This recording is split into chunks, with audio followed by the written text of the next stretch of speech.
his talks on spirituality. So, we will start his teachings or today's episode with Sri Ramakrishna. Wherever my devotees sing of me, I am there. Sri Ramakrishna's subtle influence in the West. Again, place is Belur Math. Today there is no time given or when this happened. A monk, after staying for a few days at the monastery at Belur, was planning to go back to a branch center, the field of his activity. In the morning, when he came to salute Mahapurushji, Mahapurushji affectionately remarked, "Today Vai is leaving. This time you stayed for some days at the mutt." So see, everyone comes to pay their respect to Maharaj. Your center is also the master's place. Return there. You are devotees. Wherever you go, the master will go with you. Wherever his devotees live, he also lives with them there. So this is what Mahapurush Maharaj is telling us, कि जहाँ भी आप रहोगे, वहीं ठाकुर भी रहेंगे. He is very fond of his devotees. Narada, wherever my devotees sing of me, I am there. This is what Vishnu has always said. Now, almost everywhere, there are devotees of the Master. In time, there will be more. Don't you know? It was only 42 or 43 years ago that he passed away. Just see what has happened during that time. With the passing of the days, people are realizing his greatness, and the number of his devotees is growing too. Whenever God incarnates himself as man, it happens this way. Truth will reveal itself. Does the sun need some other light in order to reveal itself? Such is the case with Sri Ramakrishna too. He is making himself known. He is not a spurious prophet. He is God himself, born as man, eager to relieve the suffering of the souls and to do good to the world. All will have to bow their heads before him. The name Ramakrishna is the mantra of this age. Whoever will take refuge in the Master will be benefited. Nowadays, in every country, thoughtful minds are being imbibed with the Master's ideas. Even in England, there are many who have great regard for Sri Ramakrishna and Swamiji.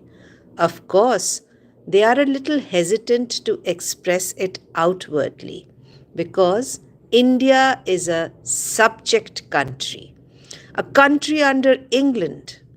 That is why they hesitate to accept Indian ideas and Indian personalities openly. But in course of time, they will overcome this hesitancy. The Master is a world teacher. All will have to accept his ideas. It doesn't matter whether people accept him openly or not.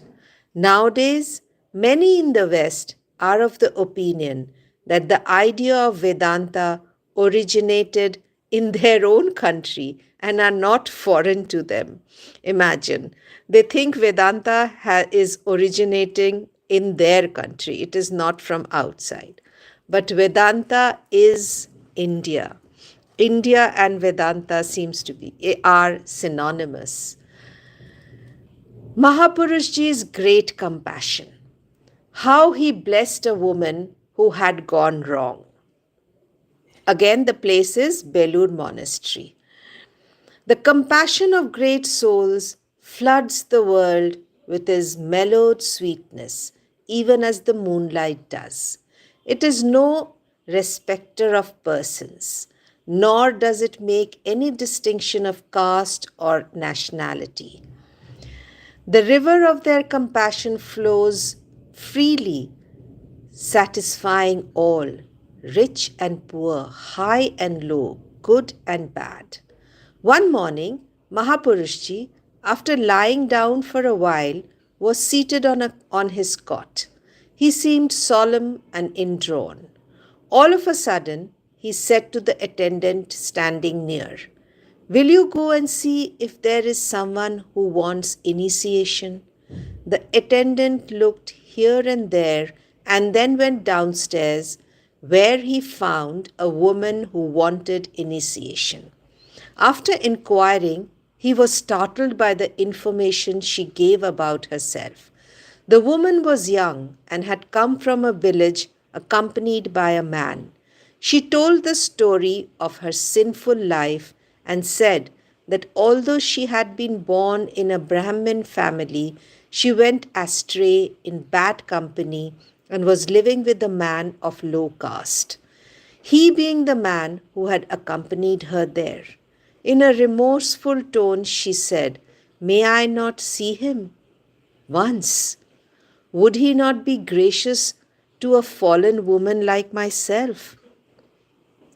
When the attendant returned,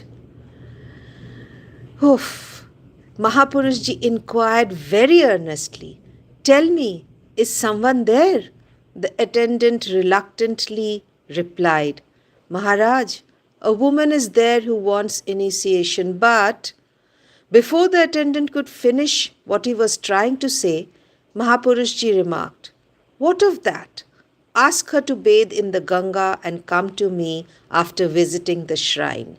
Sri Ramakrishna is the redeemer of the fallen.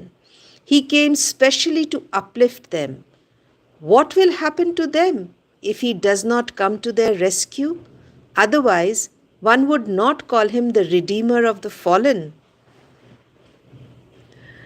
Mahapurushji was ready to shower his blessings upon her, and later, when she came for initiation after her bath, he said, as if he knew everything about her, "What fear is there, my child?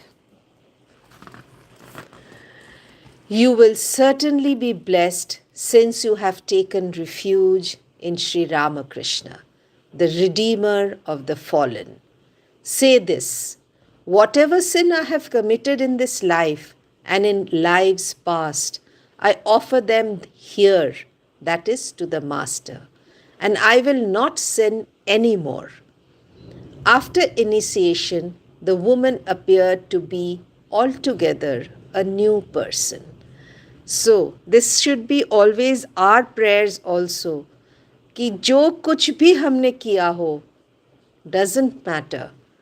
हम अभी शरणागत हुए हैं, हम अब और कोई पापी नहीं है. After initiation, the woman appeared to be altogether a new person.